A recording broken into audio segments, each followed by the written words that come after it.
Harish academy అందిస్తుంది అన్ని online కోర్సులపై monsoon భారీ discount offers. TSPSC group 2 and 3 combo pack ₹499 మాత్రమే. వ్యాలిడిటీ 6 నెలలు. ఏపీపీఎస్సీ గ్రూప్ 2 ఫుల్ కోర్స్ ₹399 మాత్రమే. వ్యాలిడిటీ 3 నెలలు. ఈ ఆఫర్ జూలై 3 నుండి జూలై 8 వరకు మాత్రమే. సులభంగా జాబ్ సాధించే విధంగా లెజెండరీ ఫ్యాకల్టీచే రూపొందించబడిన స్టాండర్డ్ ఆన్లైన్ క్లాసెస్. మరెందుకు ఆలస్యం? వెంటనే హరీష్ అకాడమీ యాప్ ను డౌన్లోడ్ చేసుకోండి, విజయం సాధించండి. Harish, the best Academy. Phone 8341116915.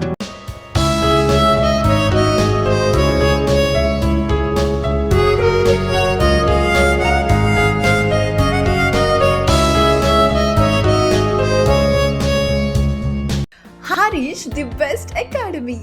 Hi friends, welcome to Harish Academy.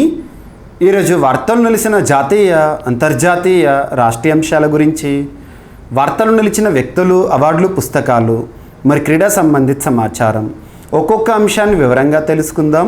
ఈరోజు మన ఫస్ట్ టాపిక్ వచ్చేసి ప్రతి ఏటా ఆషాఢ మాసంలో జరిగే పూరి జగన్నాథుని రథయాత్ర నిన్నటి రోజున జూలై 7వ తేదీన ప్రారంభమైంది. ఈ సంవత్సరం రాష్ట్రపతి ద్రౌపది ముర్ము గారు ఈ వేడుకకు హాజరయ్యారు. సో ఇక్కడ ఎగ్జామినేషన్ పాయింట్ ఆఫ్ వ్యూలో పోటీ పరీక్షల దృష్ట్యా ఏ పాయింట్స్ పైన క్వశ్చన్స్ అడిగే అవకాశాలు ఉన్నాయంటే, జగన్నాథుని రథయాత్ర ప్రతి ఏటా ఏ రాష్ట్రంలో జరుగుతుంది అంటే ఒడిషా.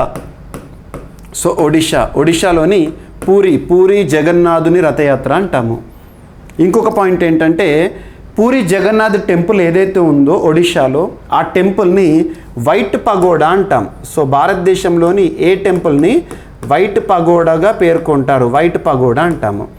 మరి బ్లాక్ పగోడా కూడా ఉంది. సో బ్లాక్ పగోడాని దేనని పిలుస్తామంటే మనం కోనార్క్. సో ఒడిషా రాష్ట్రంలోని కోనార్క్ సన్ టెంపుల్ ఉంటుంది కదా, కోనార్క్ సూర్య దేవాలయం ఏమో black pagoda, Puri Jagannath temple ఏమో వైట్ పగోడా. వైట్, బ్లాక్ రెండు గుర్తుంచుకోండి, రెండు కూడా ఒడిషా రాష్ట్రంలోనే ఉన్నాయి. సో ఆషాఢ మాసంలో నిన్నటి రోజున జూలై 7వ తేదీన పూరి జగన్నాథుని రథయాత్ర అనేది ప్రారంభమైంది ఈ సంవత్సరానికి గాను. మరి పేరులో జగన్నాథుని రథయాత్ర అని మాత్రమే అంటాం మనం, కానీ ఇక్కడ 3 రథాలు ఉంటాయి. 3 రథాలు ఎవరికి సంబంధించిందంటే, ఒకటేమో జగన్నాథునికి సంబంధించి, సెకండ్ తన సోదరి సుభద్రకి సంబంధించి, నెక్స్ట్ తన సోదరుడైన బాలభద్రుడికి సంబంధించి. సో ఇక్కడ 3 రథాల పేర్లను కూడా గుర్తుపెట్టుకోండి, ఎగ్జామినేషన్ పాయింట్ ఆఫ్ వ్యూలో ఇంపార్టెంట్.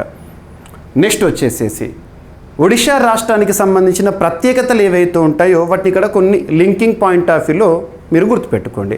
సో ఇక్కడ ఈ టాపిక్ని చూద్దాము. ఒడిషాలోని పూరి జగన్నాథుని విశ్వప్రసిద్ధ రథయాత్రను నిన్నటి రోజున ప్రారంభించడం జరిగింది. జగన్నాథుడు, బాలభద్రుడు, సుభద్రలు శ్రీక్షేత్రంలోని రత్నసింహ నుండి ఈ రథయాత్ర అనేది చూడడం జరుగుతుంది. సో ఇక్కడ ఎగ్జామినేషన్ పాయింట్ ఆఫ్ వ్యూ ఈ 3 పేర్లు గుర్తుంచుకోండి. ఈ సంవత్సరం రథయాత్రకు ఒక ప్రత్యేకత ఉంది. ఏంటంటే 1971 తర్వాత ఒకే రోజు జగన్నాథుని నవయవ్వన దర్శనం, నేత్రోత్సవం, రథయాత్ర నిర్వహిస్తున్నారంట. సో 1971 తర్వాత ఈ సంవత్సరం ప్రత్యేకంగా వార్తల్లోకి వచ్చింది. సో ఎగ్జామినేషన్ పాయింట్ ఆఫ్ వ్యూలో పూరి జగన్నాథ్ రథయాత్ర దాదాపు 15 లక్షల మంది హాజరైన ఈ రథయాత్ర ఏదైతే ఉంటుందో చాలా ఇంపార్టెంట్. ఓకేనా?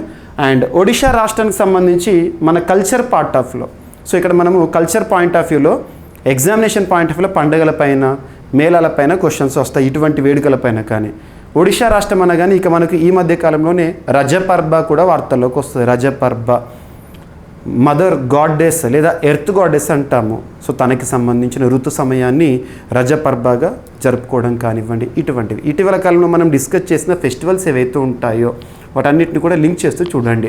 అంబుబాచి మేళా గురించి డిస్కస్ చేసాము, అస్సాం రాష్ట్రానికి సంబంధించి కామాఖ్య టెంపుల్. అండ్ నెక్స్ట్ వచ్చేసి హేమిస్ ఫెస్టివల్, బౌద్ధ మతానికి సంబంధించి, లడక్ ప్రాంతానికి సంబంధించి. సో ఇవన్నీ కూడా లింక్ చేస్తూ చూడండి. ఓకేనా? సో ఇది examination point of view important. White pagoda, black pagoda ఇది కూడా లింక్ చేసుకోండి. అండ్ నెక్స్ట్ తేలికపాటి స్వదేశీ యుద్ధ ట్యాంకు సిద్ధమైంది. భారత రక్షణ రంగ అవసరాలను దృష్టిలో ఉంచుకొని పూర్తి స్వదేశీ పరిజ్ఞానంతో తయారైన తేలికపాటి స్వదేశీ ఇండిజినస్ యుద్ధ ట్యాంకు సిద్ధం. దాని పేరేంటి, ఎవరు తయారు చేస్తారు, ఎందుకు తయారు చేస్తారు, 3 పాయింట్లు సరిపోతుంది. సో తూర్పు లడాక్, ఈస్టర్న్ లడాక్ సెక్టార్ ఏదైతే ఉంటుందో అక్కడ వాస్తవాధీన రేఖ వెంబడి, వాస్తవాధీన రేఖ అంటే ఆటోమేటిక్గా తెలుసు India cyano border, Indo cyano border అంటాము. చైనా దుందుడుకు చర్యలను అడ్డుకునేందుకు భారత్ అభివృద్ధి చేసిన తేలికపాటి యుద్ధ ట్యాంకు జొరావర్, పేరు గుర్తుంచుకోండి, జొరావర్ అనే ఒక యుద్ధ ట్యాంకు సిద్ధమైంది. దీన్ని ఎవరు తయారు చేశారు? పూర్తి స్వదేశీ పరిజ్ఞానంతో ఫుల్లీ ఇండిజినస్గా ఎవరు తయారు చేశారంటే భారతదేశంలో రక్షణ రంగానికి సంబంధించి పనిచేస్తున్న DRDO, defence research development organisation మరియు ఎల్ఎన్టీ సంస్థ, లార్సెన్ అండ్ టోర్బో సంస్థ సంయుక్తంగా తయారు చేయడం జరిగింది. గుర్తుపెట్టుకోండి. సో ఎగ్జామినేషన్ పాయింట్ ఆఫ్ వ్యూలో అడగొచ్చు. అండ్ నెక్స్ట్ వచ్చేసేసి తరచూ వార్తలు నిలుస్తున్న అంశాలు ఐఐటీస్ అనే టాపిక్ చాలా చాలా ఇంపార్టెంట్. సో ఐఐటీస్ యొక్క ఇన్నోవేషన్ గత 2 ఏళ్లుగా చాలా అద్భుతాలను చూస్తున్నాం. భారతదేశానికే పరిమితమైన ఐఐటీలు విశ్వవ్యాప్తం అవుతున్నాయి. సో ఇక్కడ అబ్జర్వ్ చేస్తే రీసెంట్గా IIT Gandhinagar, Indian institute of technology Gandhinagar శాస్త్రవేత్తలు, గుజరాత్ రాష్ట్రానికి సంబంధించి వారు ఒక పరిశోధన చేశారు, బ్రెయిన్ పైన ఇంపాక్ట్ ఎలా ఉంటుంది అని చెప్పేసి.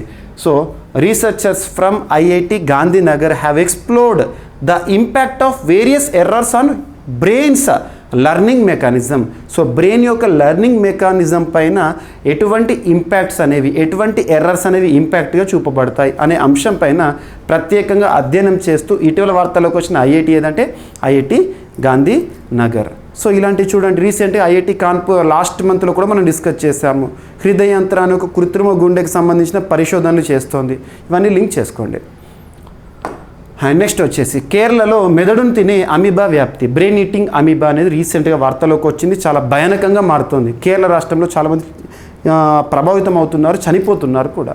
సో అలా కేరళలో మెదడును తినే అమీబా వ్యాప్తి, అదేంటో అర్థం కాదు. భారతదేశంలో ఏ వ్యాధులు బయటపడ్డా ముందుగా కేరళ రాష్ట్రం నుండి మనం చూస్తూ ఉంటాం. గతంలో కరోనా నుండి మొదలుకొని ఇప్పటి వరకు కూడా.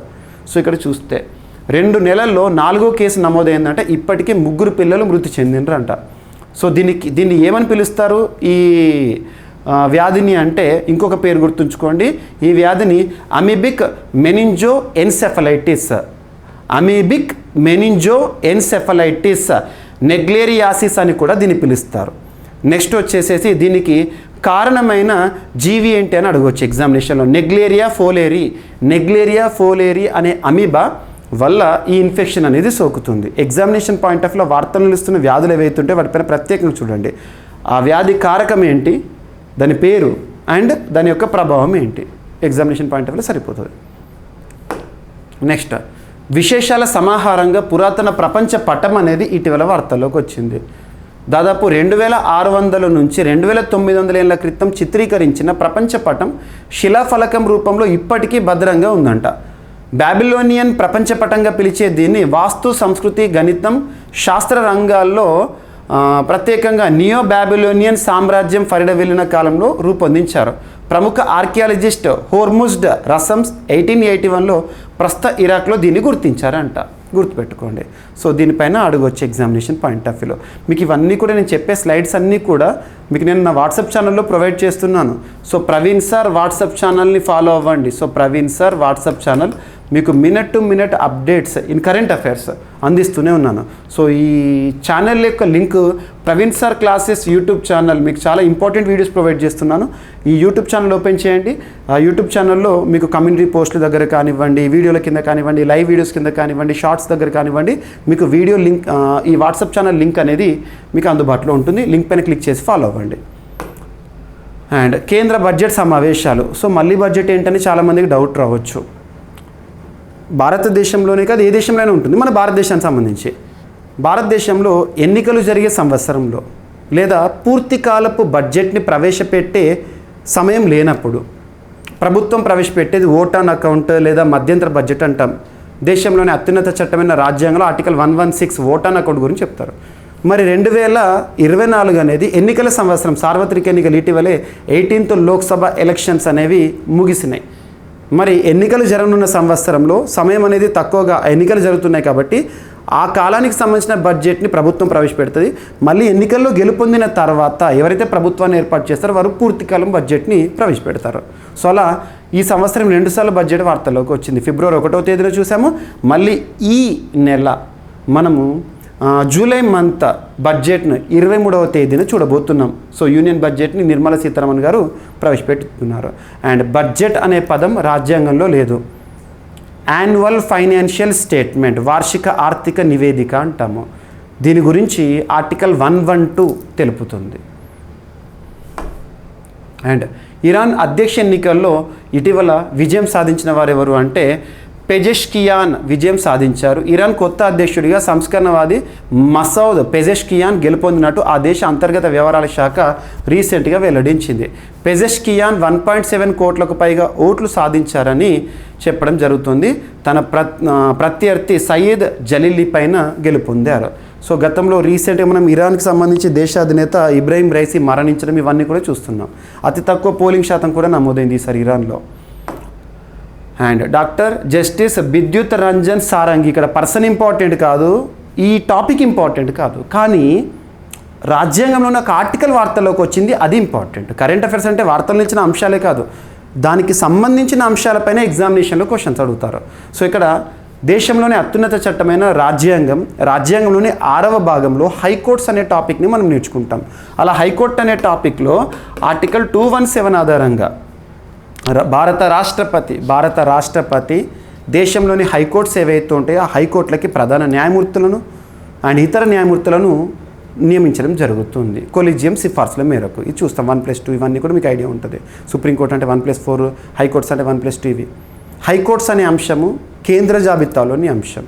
మీకు ఆర్టికల్ 246 కానివ్వండి లేదా షెడ్యూల్ 7 తీసుకున్నా కూడా కేంద్ర జాబితా, రాష్ట్ర జాబితా, ఉమ్మడి జాబితా ఉంటుంది కదా, అలా హైకోర్ట్స్ అనే అంశం రాష్ట్ర జాబితాలోని అంశం కాదు, కేంద్ర జాబితాలోని అంశం, కానీ రాష్ట్రంలోని అత్యున్నత న్యాయస్థానంగా పనిచేస్తుంది. సో ఆర్టికల్ 217 ఆధారంగా హైకోర్టు ప్రధాన న్యాయమూర్తులను ఒక్కొక్క హైకోర్టుకు ఒక్కొక్క ప్రధాన న్యాయమూర్తిని రాష్ట్రపతి గారు నియమించడం జరుగుతుంది, గుర్తుంచుకోండి. సో ఈ ఆర్టికల్ వార్తల్లోకి వచ్చింది. సో రీసెంట్గా జార్ఖండ్ హైకోర్టుకి సీజేగా ప్రధాన న్యాయమూర్తిగా నియమితులవుతూ వార్తల్లోకి వచ్చారు. అదే సుప్రీంకోర్టు అన్నాం అనుకోండి, article 124 of Indian constitution, article 124 ఆధారంగా రాష్ట్రపతి నియమిస్తారు ప్రధాన న్యాయమూర్తిని, ఇతర న్యాయమూర్తులను. అండ్ నెక్స్ట్ సో క్రీడలకి సంబంధించి సో ఈ జూలై 27 ఈ మంత్ నుండి దురాండ్ కప్ అనేది ప్రారంభం కాబోతోంది. 133rd edition.